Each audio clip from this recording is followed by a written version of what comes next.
Welcome to Music and Madness podcast on a Monday Night Live show. I'm Tom Owen, your host tonight. We've got a power-packed evening tonight. We've got a guest who's going to take and perform for us in just a minute here, and she looks a lot to me like Diana Ross. You be the judge of that.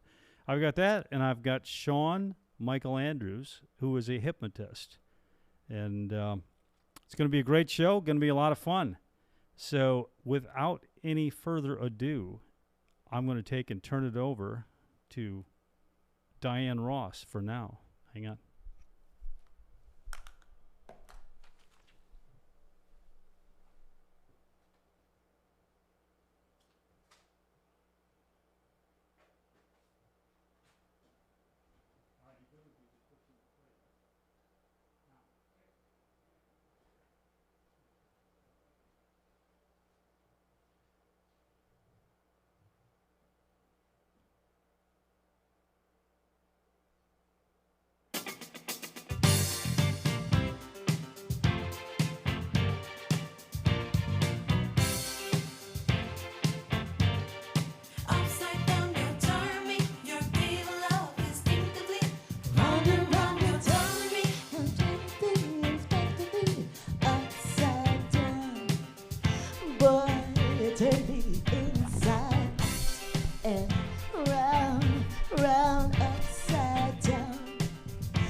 Instinctively you give to me the love that I need.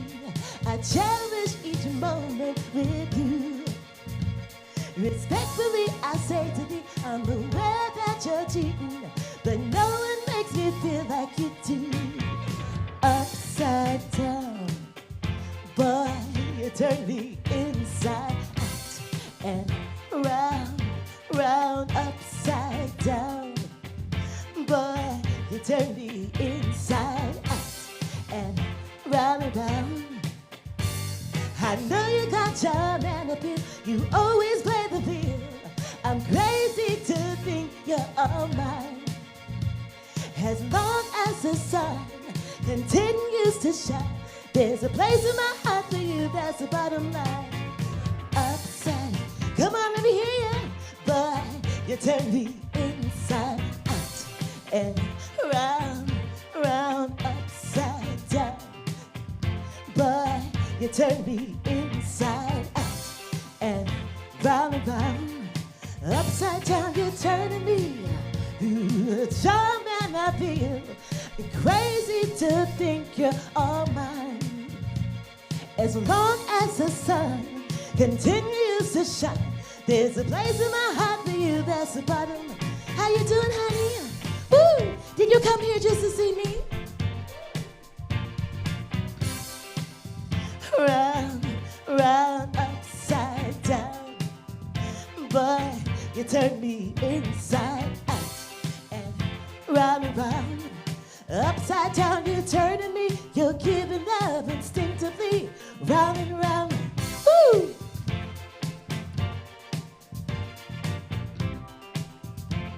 Instinctively, round and around you, take, upside down, baby.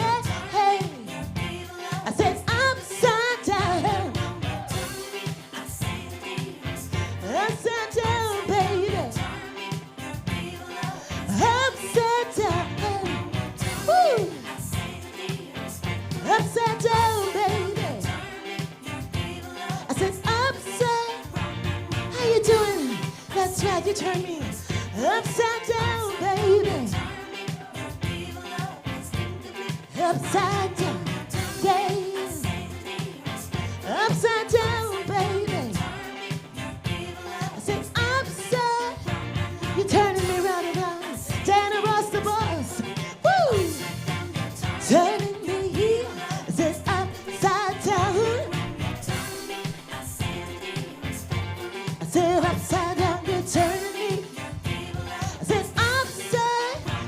Said upside down.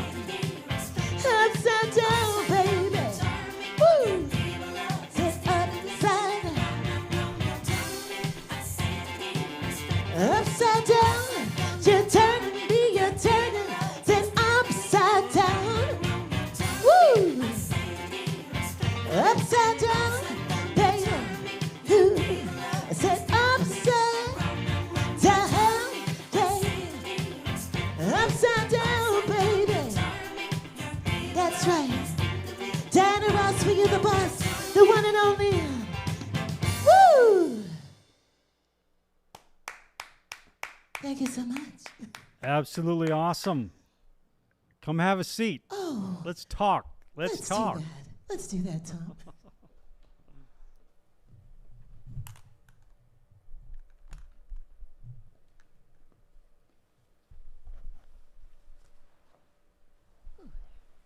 It's hot. All right, let's get rid of this bling. You want to get rid of that? Here we go. We may have to adjust it up a little bit. Okay. You want to cut this off?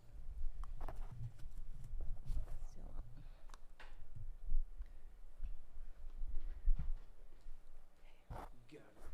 All right. All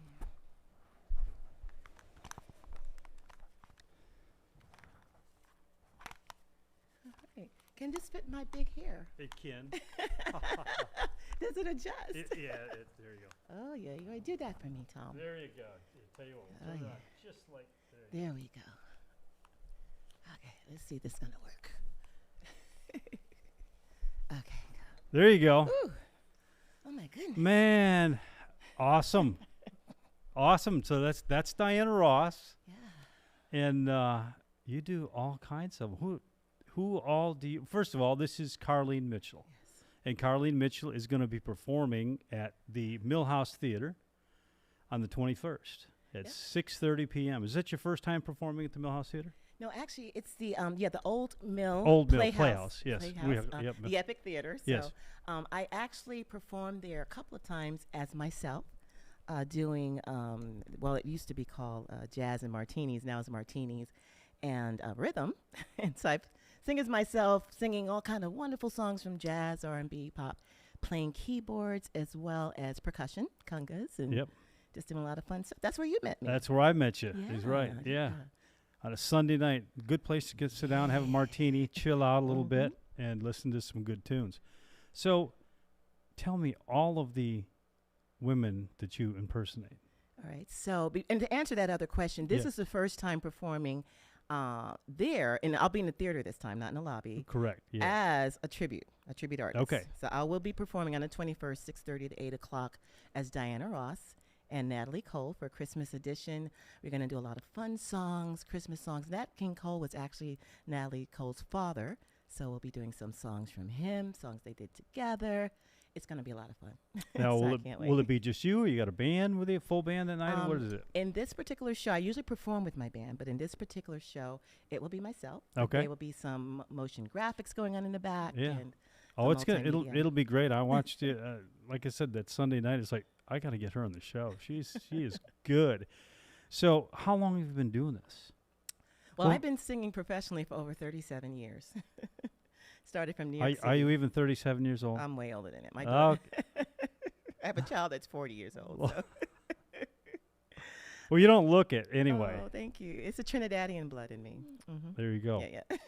So you've been doing it for a long time. So where else do you normally perform? I heard you say cruise ships, and that Yeah. you spend a lot of time on ships. So yeah, on cruise ships, I perform as the celebrities I perform as. There's 8 of them. Okay, tributes. So let's see who I'm going to go in the order that I started doing them. So Okay. Let's see if I can remember correctly.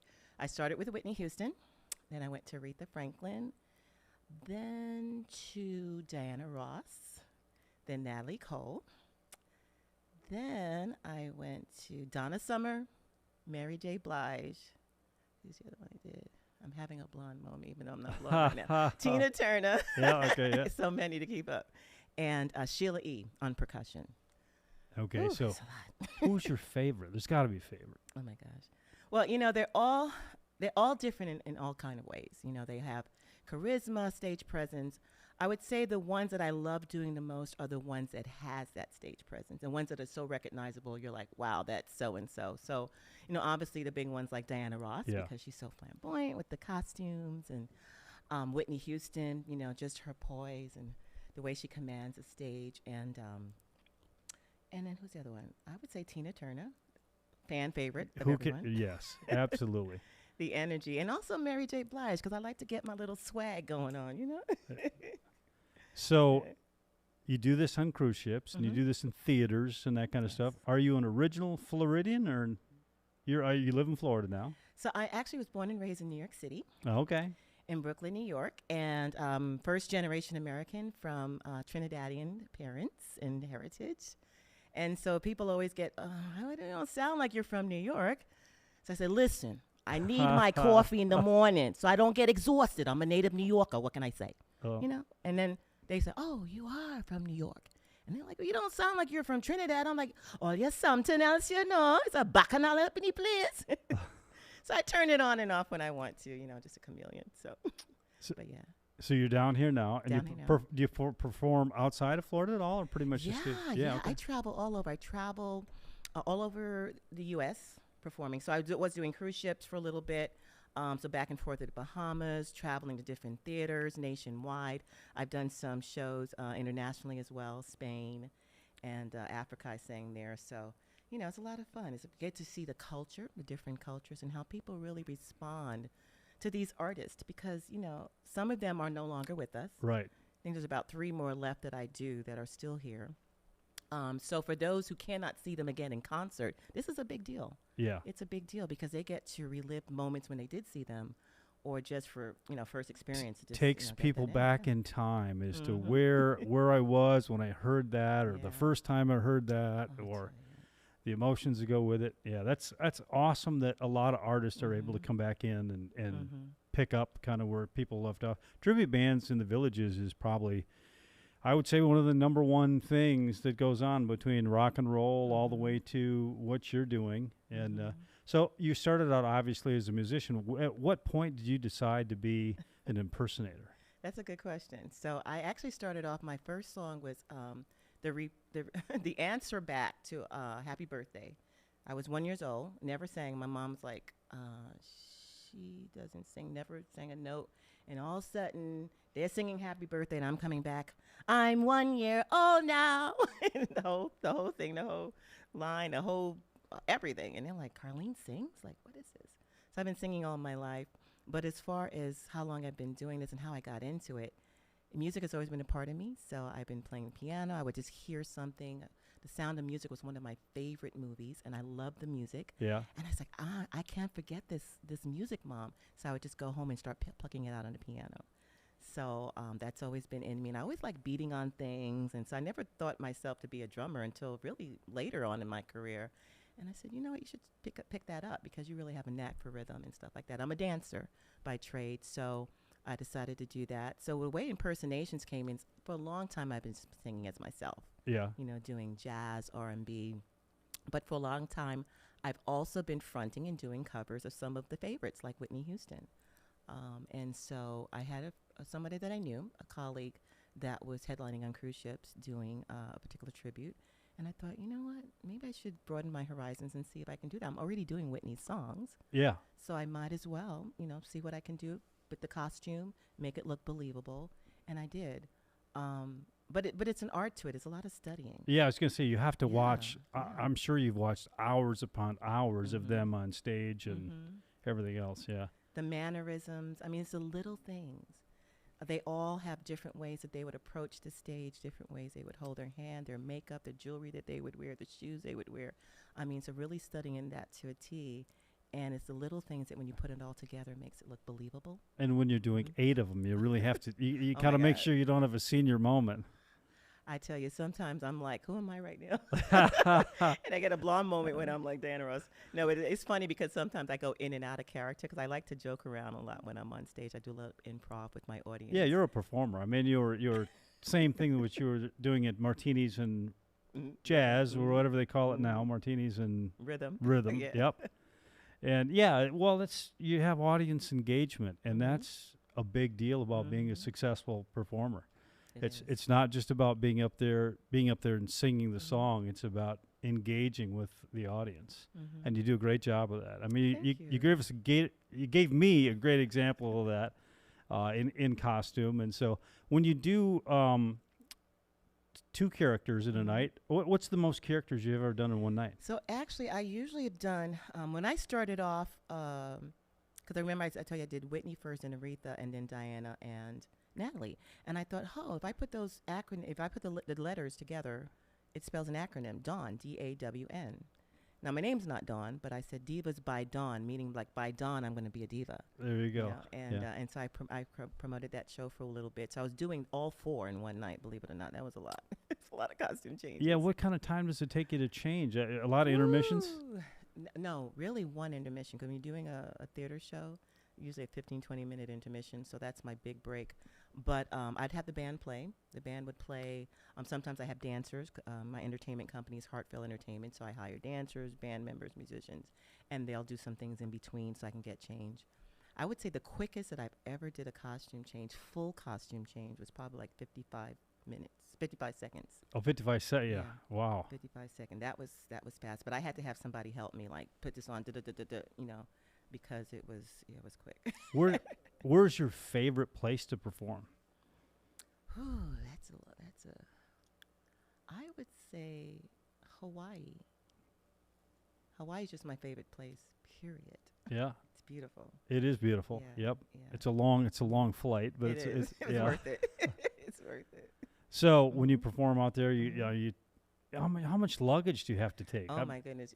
Now I always make this joke in my show, because when I was on the cruise ship, they got like, are you coming here for the whole year? It looks like I'm just bringing all of this stuff, bags and bags and stuff. So as you see, Diana Ross obviously has a lot of stuff, right? Between the big a lot of stuff going on, yeah. The hair. So basically, I have like 2 suitcases just for, all of her stuff. And then I have everybody else. So I'm like, okay, all of this luggage, all of these people, we're on a ship. I mean, it's amazing that the sink has not sunk with everything that I bring on, because it's like, where are you going with all of this stuff?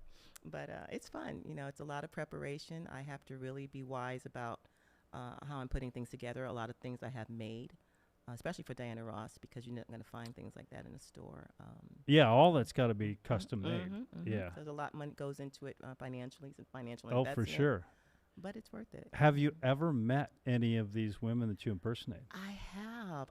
In concert. I haven't met them one-on-one, which Okay. I was this close to meeting Natalie Cole. I got to her background, her back people in the back, spoke to her saxophone player. I mean, it was like, no, it was Aretha, I spoke to the saxophone player, but Natalie Cole, I had a message sent to her in her trailer, so I don't know if they even gave it to her. But I would say Natalie Cole, I went to see in concert. Aretha Franklin, I went to see Whitney.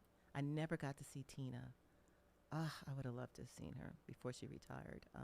Yeah, she was a great performer and did a lot of collaboration with a lot of people. That was so cool. Yeah. Mm-hmm. And Mary J. Blige, we actually did a show where Steve Harvey was the host of the show. Mary J. was singing, and I had opened up with a group earlier, so I got a chance to take pictures with her backstage. This is before I started doing Mary J., so it was interesting. Yeah. Mm-hmm.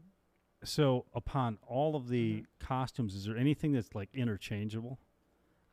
This works for Diane and it also works for Aretha, or does everybody just get their own suitcase? Seriously, literally everybody has their own everything, their own shoes, their own jewelry, their own, oh my goodness, obviously the hair and the costumes. I mean, if I'm doing something where it's I have a black dress on and we want to just do a quick, this is how much I can do in 15-minute change. I've done like showcases like that. Yeah. I've done that. But I like to do a full body change, because you really get to, especially Tina. Yeah. Because, I wear her leggings and things like that and her little punk rock jacket. And so do you mentally feel like you are that person when you're doing that? So what I do, when I first started doing impersonations, I was Whitney, and I would go around the house with my daughter, and I said, you can only talk to me and talk back if I'm Whitney. So like I would have to do everything in Whitney code for her, because I had to get it down like in natural daily life. She's like, stop being Whitney. I want mommy now. I'm like, no. I need to get it down. So there's a lot that goes into trying to make it real. And well, and then not just one. You're doing 8 of them, so you could screw with somebody all day long. Not be yourself. It's fun. So what I do is I just envision them like when they're in a concert, because I don't study their actual recordings, because especially someone like Whitney, because she reinvents herself all the time. Yeah. I mean, her concerts, when you listen to her original recording, you're like, wow. Yeah. I mean, every time she's doing it, the same song is different, and so I like going into that that realm of Whitney and how she would Yeah. do it in a concert. And most of Live watching live performances. I've got so where anybody that I watch anymore is, yeah, I might listen to some of their stuff, but I immediately go to try and find live Yes, versions of yes, it because it's so much better, first of all, and it's different. It's has been tweaked out. it is different. I remember the first time I did Whitney after she passed. It was the hardest thing. I mean, you would have thought that I was her blood sister, but her sister in Christ. And, I cried my eyes out, and I had to get that cry out before I performed that day because I wanted to make sure I can deliver the song, Yeah. but still be emotional enough to carry it through. And I remember singing it, and this man walked out and he went to the back. People were just like, and I found out later someone said that the song you were singing reminded him of his mom, and she used to play it all the time, and she had passed away. And so just to see that it met the hearts of so many people out there. And that's what I like to do when I do this, whether it's a sad moment or something happy.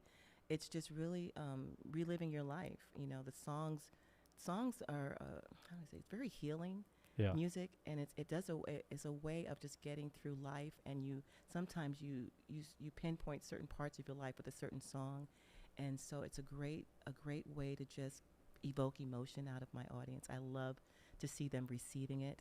For me, it's a conversation. When I'm performing, I'm not just this diva on stage and you're just watching me and a spectator. I get everybody involved, and that we're doing this together. It's a conversation that we have. And you're playing, you're performing stuff that is, it's aged very well. People, like I said, they have lots and lots of memories. It's not like something they just heard 6 months ago on the radio. It's something they've lived it throughout their life. I mean, we all have music that, songs that you heard back as a teenager that still, when you hear them today, it's like, hey, yeah, I remember some of that or this, that. And then when you go see somebody perform that stuff live, it certainly dressed in character has to take and, make that kind of sink in. Yeah, So it does. I just envision, them on the stage and me kind of being that in that moment. It's hard to explain what I have to do to get there, while I'm in it. But then I have to have a moment. Like a lot of times, sometimes people want to talk to me right before I'm going on, and like I just need my me time because I have to really just get into. yeah, I was just gonna ask, how long do you? Because they got to get your mindset in that. How long does it usually take you to kind of meditate and stuff like that before a show? Well, I don't meditate. What I do is what I do is I really pray. Yeah. That's what I do.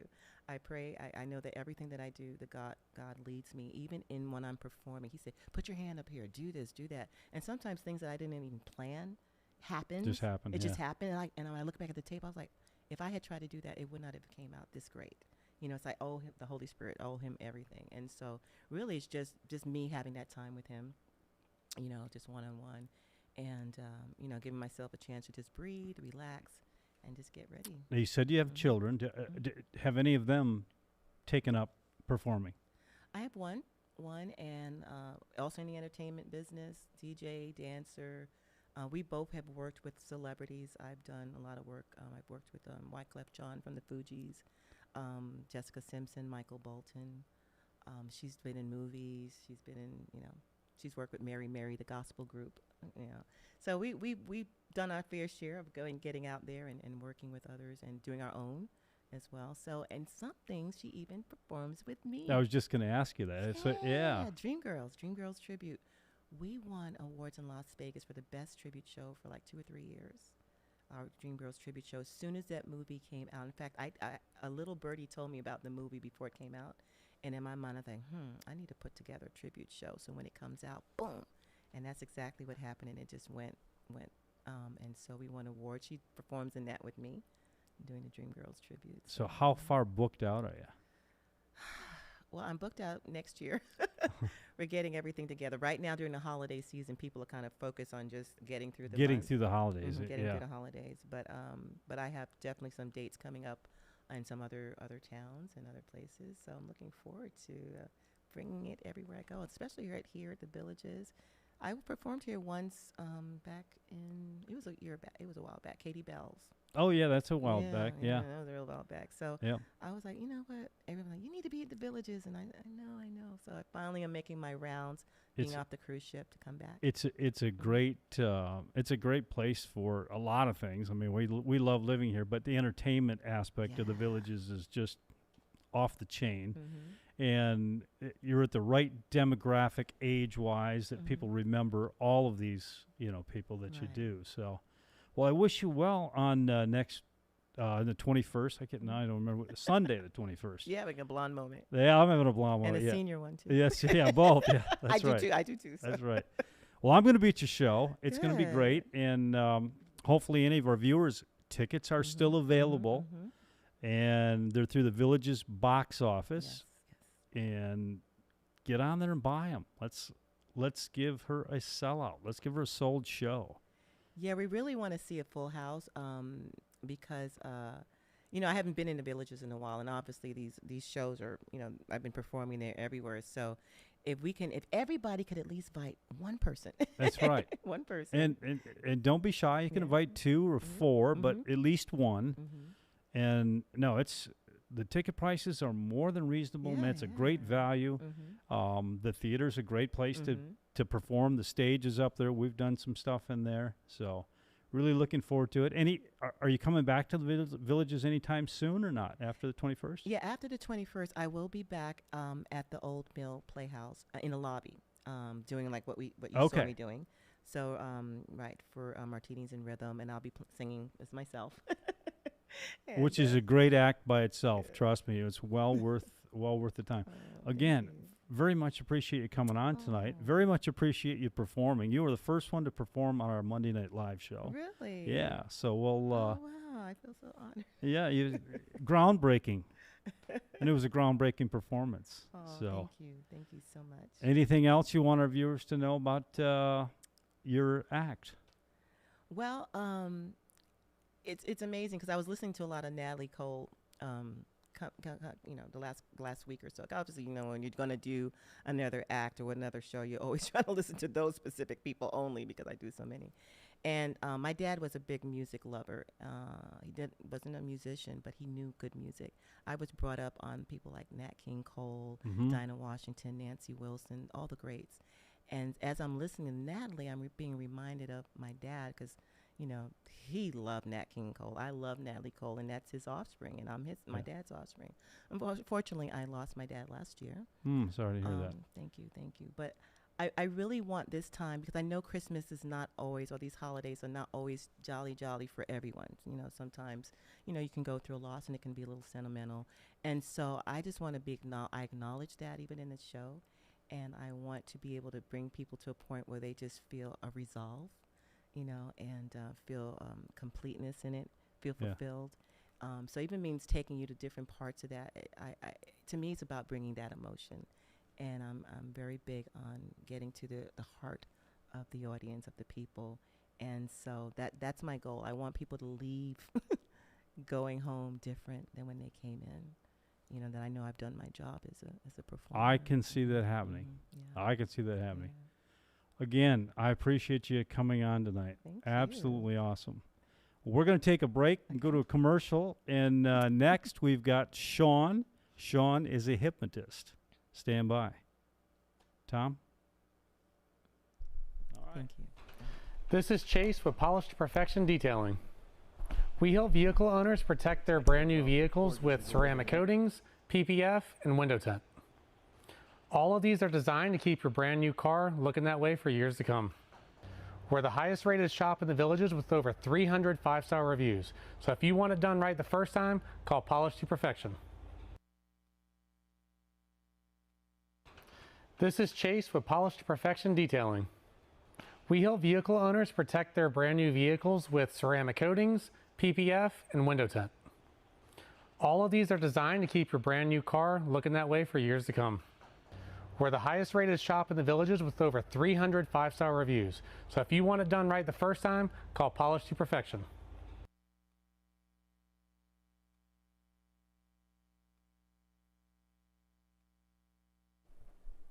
Tom, let me know when we're back.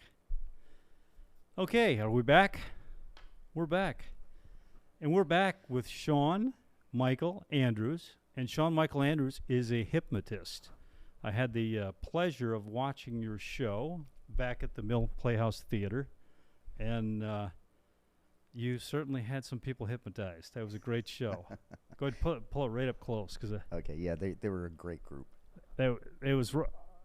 I can't say I'm a skeptic about it because I've seen it before, but seeing it and some of the folks are so deep into that. I think compared to others, it's you recognize that.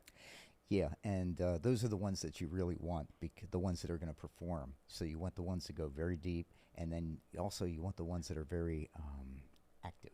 Yeah. Because, I mean, I've had people sometimes that went so deep and they just sat there like a potato. It's not very entertaining. Yeah. Well, they got their own mind game going on. Yeah. Probably Yeah. a good sleep, a good nap. Oh, they're having a good time. They had a good time. And so, as we had talked about prior to you coming on, not only do you perform as a hypnotist, you there we That's go. all right. There you go. We're gonna get you right there. Okay, good. And just take it right there. You go. Okay, thank you. Not only do you perform as a hypnotist, but you do this during the day. It's a day job. Yeah, it's well, Now- I've been doing hypnotherapy for about 20 years now, and that's really my passion, doing change work. But over the years, I've been doing a little bit less therapy and more teaching. So I've been traveling the world teaching hypnotherapy. So you teach people how to hypnotize people. Yeah, it's surprisingly it's not really that difficult to learn. I mean, I can teach people in a weekend to hypnotize people. It's getting really good at it that takes a few years. Okay, what's the danger of that? Is there any danger to that? No, I think the only danger is that you might feel wonderful. There really isn't a downside to hypnosis because you would never do something that you wouldn't normally do. So no one is going to get you to rob a bank or do something against your moral, religious, or personal values. So really hypnosis and hypnotherapy is a very, very safe process. Is there people that get hypnotized on a regular basis? Oh yeah, there are some people that just love being hypnotized. Okay. They just they're feel addicted to it? Well, no, you can't get addicted. You cannot get addicted, but you can like it an awful lot. and some people like to do self-hypnosis, so they can put themselves into a trance for 15 minutes or 5 minutes or an hour, whatever time they have, and they can just relax. They can work on their goals. They can do a lot of things. So sometimes we call them hypno junkies. It's not like it's an addiction, but it's something that they really love to do. Is it like a form of meditation then, or is it much deeper than that? It's more directed than meditation. However, people who like to meditate do tend to be highly hypnotizable. I wrote a book about 12 years ago on how to pick the most highly hypnotizable people. And that's one of the clues that I take is that if someone says, well, I do meditation or I do yoga, I'm thinking, yeah, probably. So are they partway there while they're doing yoga or? I think they're just used to going inside themselves. Okay. And that's very much a part of being hypnotized. So tell me about what are some of the things that I know you just got back from Ukraine. Yes. And what did you do there? Okay, I went in with a team. There were 2 Swiss hypnotists and myself. And so we went in from Poland. We went to Krakow, Poland, and then we took the train into Ukraine. That's the only way you can get into the country because the only things that fly are missiles and drones and warplanes. So, and when you see Zelensky going to Paris or coming to Washington or something, that's the train that he takes in and out. All the diplomats use the trains, and there seems to be an agreement between Russia and the Ukraine that they don't bomb trains, usually. So anyway. Not till somebody's really mad. No, it could happen. Yeah. It could happen. So anyway, so we took the train from Rzemisz, Poland, into Lviv, which is a large city in the west of the country. And yeah, that's how we got in. And then we were sponsored by a rehabilitation hospital, a place called Unbroken, and it's financed by European money.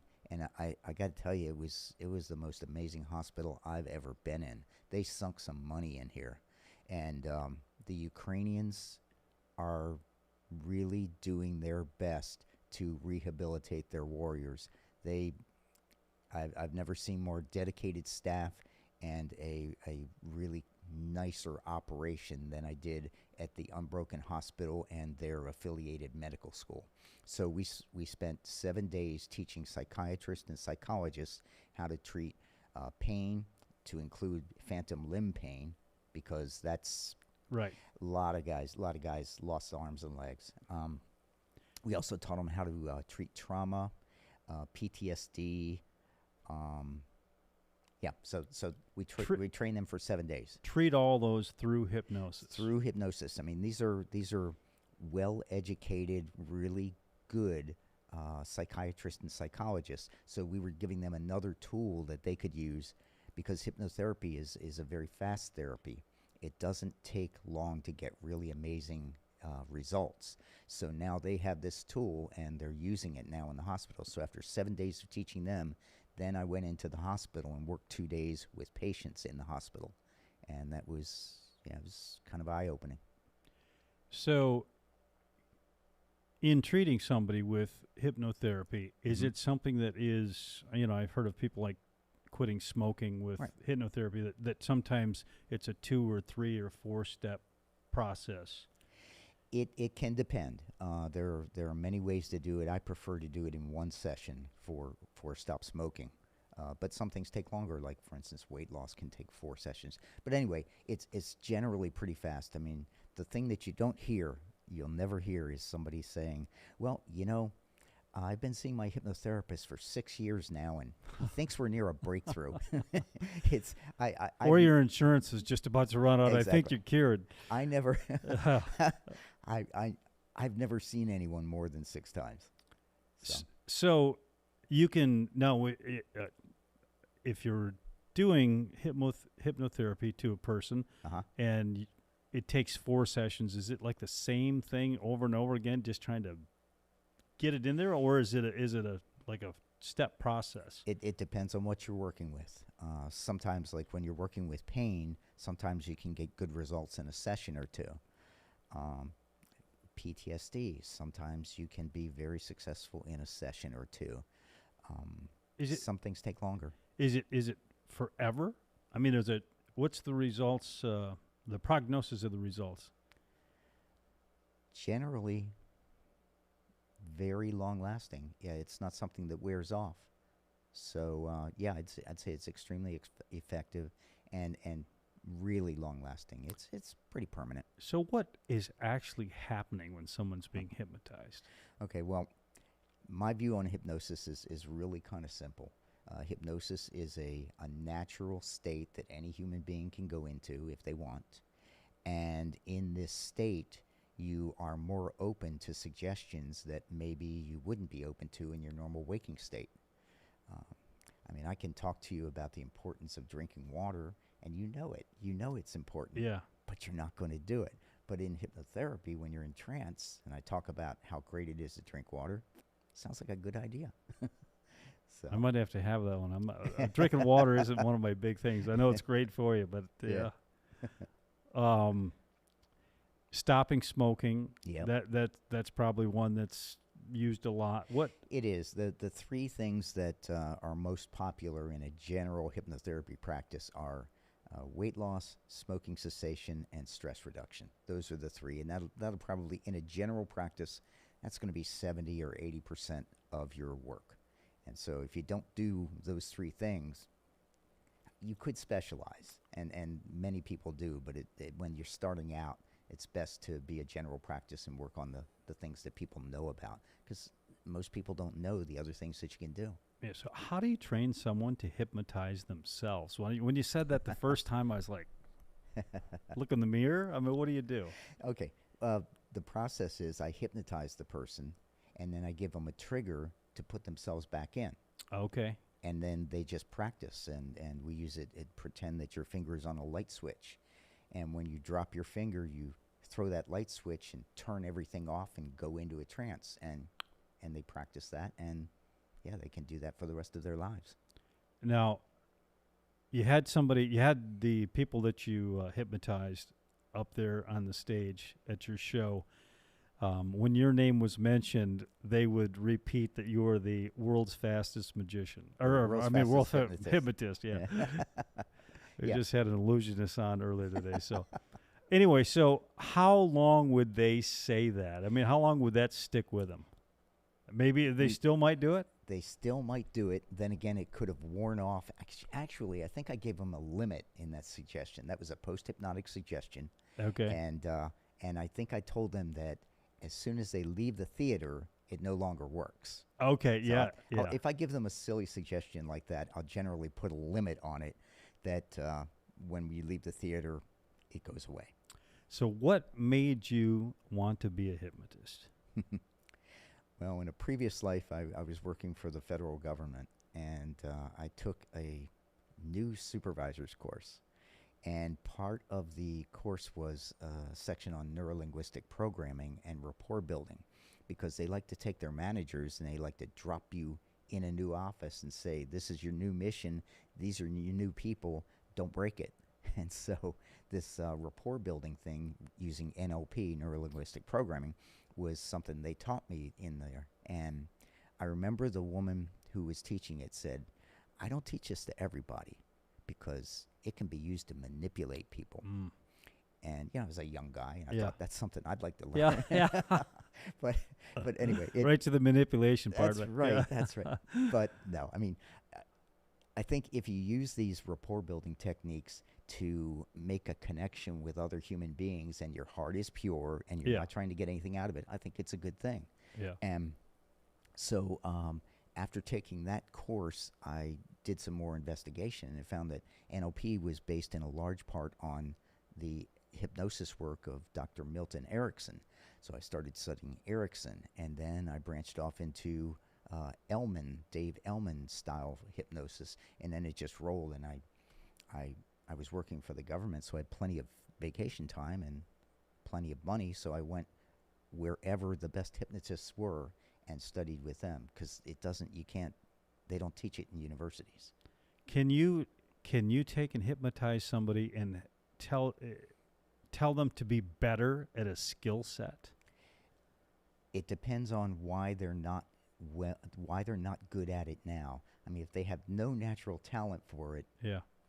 Well, let's just say that somebody's wanting to take and be a baseball pitcher, and they are a pretty decent pitcher. Oh yeah. But they've got the potential to be a lot better.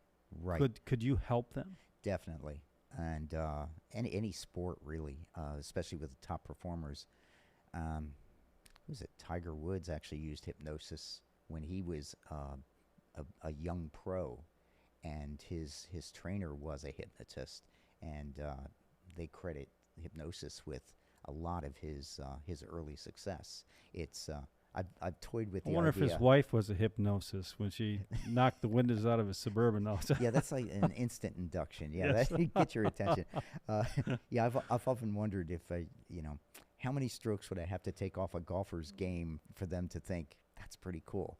Yeah, but that's interesting. I bet you here in the villages you could find a few candidates. Yeah, but the problem is there's no referral business, because if I help somebody take strokes off his game, he's not going to tell any of his friends. Well, that's true. How about becoming a better pickleball player? Yeah, definitely. It's anywhere where the mind is involved. The hypnosis, the hypnotherapy can be very helpful. Yeah, so if there's something going on in your head that's keeping you from being a better player, yeah, it can help a lot. I gotta believe that's wide open. I'll have to do some thinking about that. That is interesting. So back to Ukraine. Yes. How many people did you train when you were there? I trained 32, 32. Mental health professionals. Now, by the time you were done with them, are they going to have the ability, do you think, to retrain other people? Not initially. I mean, they could, but in order to be a trainer, you really need to work with work with clients, work with patients, because you can take the best course in the world, but where you really learn is working with clients. That's where you really, really pick up expertise. So, yeah, they could teach other people how to hypnotize, but I think before they become instructors, I think they really need to practice for a year.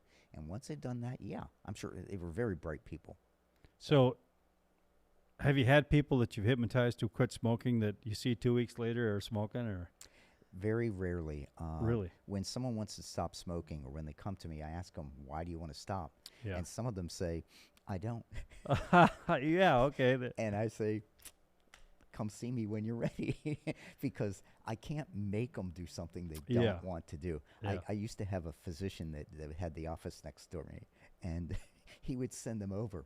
And this one guy came in, and I said, so why do you want to stop smoking? He said, I don't. That doctor sent me over here, said, you make me stop. And I said, okay, well, are there any? I said, do you have any health issues? And this guy, he was about 75 years old, and he looked like he was 45 years old. And I said, like, shortness of breath? He said, I'm a runner. And I said, well, how about, are you having any other health problems? And this guy worked out. He said, does it look like it? And, I thought to myself, if I was 75 and I looked like you and I was smoking, I wouldn't want to quit either, So. Yeah, yeah. Maybe you could take and hypnotize him to get him to go to lights or something, maybe. Possibly, but no, he was living his best life, so I didn't think my chances of being successful with him were very good. So beyond being a hypnotist, you're also a mentalist. Yes. What is the difference? Well, they're very different. Mentalism is much closer to magic, and a lot of the effects are based on magic, but I guess we say mentalism is mind magic. And well, you saw the show the other day. Yeah. So you want to appear to be reading minds, and that's what most of the effects are. Feats of memory and reading people's minds and influencing people to make the choice that you want them to make. So and a lot of magicians become mentalists because mentalists are better paid. We just had.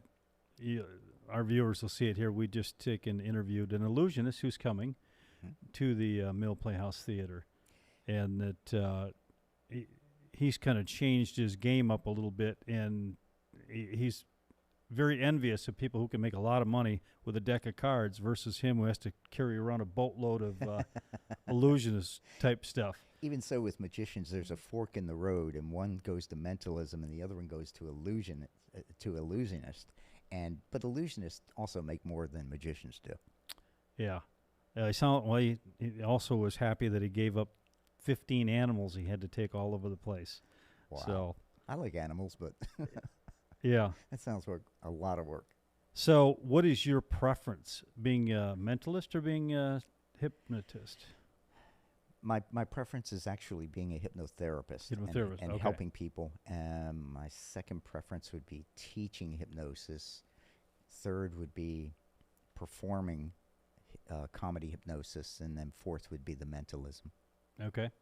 So when you teach, you said you can teach people in a weekend. Yeah, actually, I promise my students that before lunch on the first day, you will have hypnotized at least one person and possibly more. And I've never failed to do that, or they've never failed to do it. To learn how to hypnotize, it's not really that hard. I remember I talked to one group, and the lady said something about, thank you for sharing your, what did she say? Sharing your what did she, the word, it wasn't talent, it was gift. And I had to tell her, it's not a gift. I mean, I could teach you. It's a skill that anyone can learn. I could teach you how to do it. But she thought it was a gift that only special people could do hypnosis. And it's just not true. Well, there's a lot of people that would think that. I for one, I've never been hypnotized. I've never looked into it. I think my wife quit smoking from hypnotism, and it was very effective. It worked after the second time. It was 2 times, and it worked totally worked well. But no, never been hypnotized. But I wouldn't know that you could just teach somebody at a weekend how to hypnotize somebody. That would be Yeah, it seems hard to believe, but yeah, it really does happen. so. What is the what's the most difficult thing you've had to do to get somebody to get under to hypnotize? What's the hard? I guess what's the hardest person? Give me the experience of the hardest person that was the hardest to hypnotize. Okay, I would say someone who doesn't want to be hypnotized. Okay. And that's makes it very hard if they don't want to be hypnotized. In some cases, you could still do it, but the thing is, and comes the safety part again. They're not going to do something that they really don't want to do, so it's just kind of rude to hypnotize somebody without permission. So I don't do that anymore. I just wanted to anymore. I like that. So if somebody says, I want to be hypnotized, but deep down they're like, I'm going to fight this all the way. Can they fight it? Most people can fight it. Some people just can't. Okay. But it's like some people can pass the lie detector test and some people can't. Yeah. I've taken a few of those. Yeah. Probably. Did you pass? Usually no. Usually no. I went to Catholic school. I had this Catholic guilt, So no, I used to take them every 5 years, and normally I would take them in a series because the first one or two I didn't do very well. So back to your hypnosis class. Do you teach that now here in the villages? Yes. Well, I did teach a class here a few months ago, and I do plan on doing one in the spring, probably in March. And that will be like a taster course, but then also it could be followed if they want to become a hypnotherapist, to get certified. And yeah, so probably in March. The date hasn't been set. What does that take to get? That takes more than a weekend, I assume. Yeah, that takes a minimum of 100 live hours in order to do it. You keep a logbook or something? Well, I do keep track because the organizations that I teach for are very strict about giving the people what you teach them and how long you teach them. So, yeah, I have to keep track of those things. How long can you, not to jump around, but these questions keep popping in my, how long could you have somebody out? Interesting question. I played with an idea years ago. I was calling it the Sleeping Beauty Project, and what I wanted to do was that's back when you were thinking of the wrong things you could do with it, probably. But anyway, no. I'm a good kid. I said Catholic school. So anyway, what we wanted to do was over a 3-day weekend, we wanted to hypnotize a person and then have 3 teams, each team working an 8-hour shift of keeping that Sleeping Beauty in hypnosis for 3 days. And we would have her perform experiments, what phenomena could we get her to display, just to keep people interested. But basically it was, how long can you keep somebody in a trance? There was an old hypnotist years ago, and he would travel to a town, and he would ask maybe the furniture store or something like that to give him the front window, and he would hypnotize a young girl and lay her in the front window and keep her there all weekend. Oh, my gosh. And then, right before the show, he would send an ambulance in. They would pick this girl up, put her in the ambulance, and take her to the theater, where he would then emerge her and start the show. So, so she's laying in the storefront window all weekend, and all the town folk are walking by and seeing the Sleeping Beauty in the window, and just kind of funny. So you can, obviously you can do that for a long time. Yeah. And people can be conscious, right? And still be hypnotized? Yeah, when you're hypnotized, you hear everything that I say. You're aware of everything that's going on. Yeah, you just don't care. Even what everybody else is saying around you too, or is you hear everything, but suggestions that you're given when you're in hypnosis that normally would seem kind of silly sound like a good idea. So long as they don't violate your morals. No. If you hypnotize a person, let's just say that someone was there, would they listen to commands from somebody else too, or not? Yeah. Yeah, they will. Okay. They will. As long as you tell them, okay, now I'm sort of transferring control. So listen to Tom and as if you were listening to me. Deb, you'd heard it right there. I could have Sean hypnotize you, and you could listen to me the rest of the day. But remember the safety thing. The safety thing. She can still blow you off. Oh my gosh, I'm sure there's been people who have used hypnotism for not the right things. Well, they've tried, but they always get caught. That's why it's so safe. I tell people that in order for a hypnotist to do something, in order for something bad to happen in hypnosis, you need three things. First, you need a really good hypnotist, all right? Second, you need a really good subject. And third, the hypnotist has to be evil. And the reason why you don't hear about this happening is because most hypnotists are not evil. And most evil hypnotists aren't good. Yeah. So that's why you don't see it in the newspaper all the time. Evil hypnotist does this or that with, a hapless victim. Yeah, see, you don't hear people say, "Well, I robbed the bank. I was under hypnosis." People have tried to say that, Yeah. but no, it's everybody. Well, they bring in the expert witness who will explain why that's not possible. Yeah.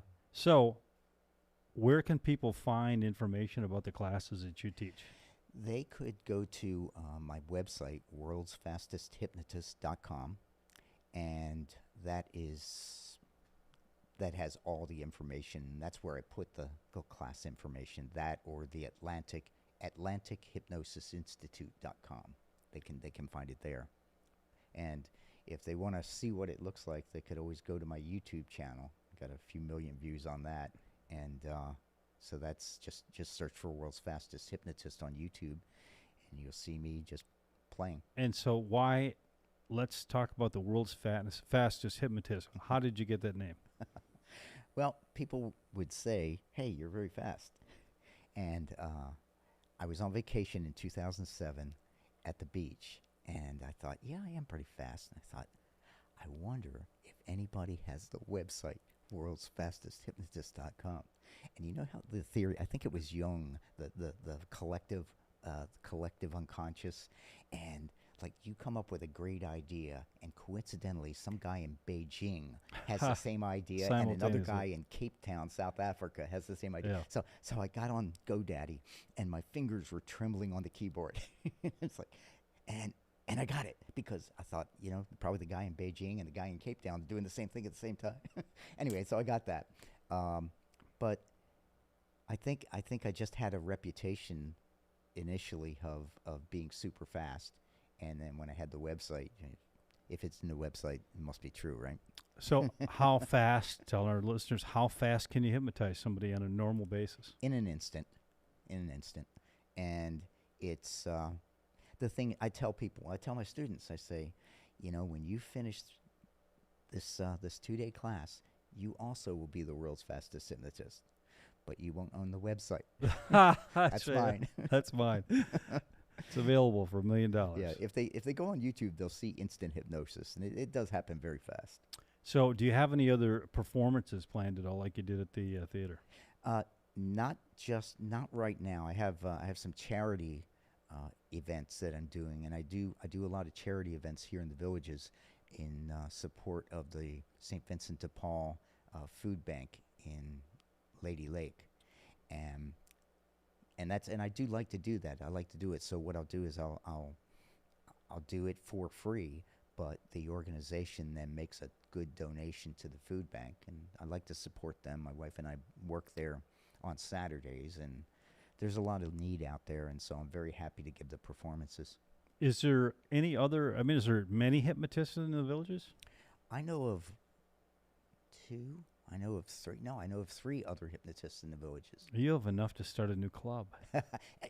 You know what? A couple of years ago, I was going to start a club, and but I started it during the summer, and so I didn't get to critical mass. But I do want to do that. I want to do a club for hypnosis and neurolinguistic programming for self improvement, and I definitely want to do that because it's great to get a group of people and you just get together and I'll teach a technique and then we all practice the technique, and that's a lot of fun. Well, it's like you talked about earlier, pain. So what can someone expect if they go under hypnosis to, relieve pain? Well, okay, everyone experiences pain in a different way, and some pain is inevitable, but the suffering is not. See, so if you can train them through hypnosis, and it doesn't take very long, train them to you experience a sensation, but if you experience it not as intense pain, but rather just an annoyance or possibly just a sensation, when you can do that, then you can escape the horrible pain that a lot of people deal with.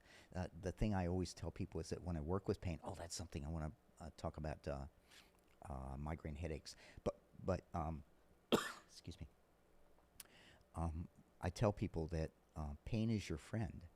Pain is like if you're playing pickleball and you turn your ankle or something like that. Pain is your friend. It lets you know don't do something stupid and injure yourself worse. Okay. Yeah. So whenever I work with pain, I always get a physician referral, and because I'm not a physician and I don't want to be accused of practicing medicine without a license. Yeah. So, but I have a technique that I use for migraines, and I'm doing a study to see if I can nail down what the effectiveness of this. I've taught this technique in my classes in Germany, and I want to do it in the United States. But mainly I want to experiment with people that have migraines or really bad headaches. All they have to do is contact me, Sean at World's Fastest, spelled S-E-A-N, Yeah. Sean at worldsfastesthypnotist.com, and we get a note from their doctor. If the doctor says it's okay, I can run this process on them, and it takes half an hour to an hour. And I've had really good success. I haven't had a headache in 16 years, so I think it works really well. I would think that there would be a lot of people that would want to take advantage of that. And, and that would be free because Yeah. you're part of my study, so it costs you nothing to do it. So you heard that right there. If you have migraine headaches and you want to take and go through Sean's program free of charge, World's Fastest Hypnosis.com. Hypnotist. World's Fastest Hypnotist.com. And he's right here in the Villages. Yeah, I would think you'd have a lot of people that would want to give that a try. Migraine. I don't have migraines. My wife used to have migraines. They're not fun. No, they aren't. But it's really cool to see them when they don't have to worry about them anymore. I mean, like I say, 16 years without a headache with me, and I mean sometimes, I'll go out and maybe have a beer or two. Yeah. And I wake up in the morning and I probably ought to have a headache, but I don't. Okay, well, that's my next question. My last question, because we're running out of time, is can you cure hangovers on a regular? I can cure the headache. You can cure the headache. Yeah. The rest of the stuff that goes with it, maybe not so much. Well, if you did the water thing too, because being hydrated helps, and the headache thing, you might have the hangover cure. That best idea is not to overdo it. There you go. Sean, absolutely appreciate you coming on. Very interesting. Thank you for having me. Yeah, very interesting. And I'm gonna let you hypnotize me one of these times because I've never been, and I trust you. I think you would probably do well. Creative people tend to be really good at going into hypnosis. I bet you would be good. We'll let you know the results. All right, thanks for tuning in. That's a Monday Night Wrap. This is Chase with Polished to Perfection Detailing. We help vehicle owners protect their brand new vehicles with ceramic coatings, PPF, and window tint. All of these are designed to keep your brand new car looking that way for years to come. We're the highest rated shop in the Villages with over 300 5-star reviews. So if you want it done right the first time, call Polished to Perfection.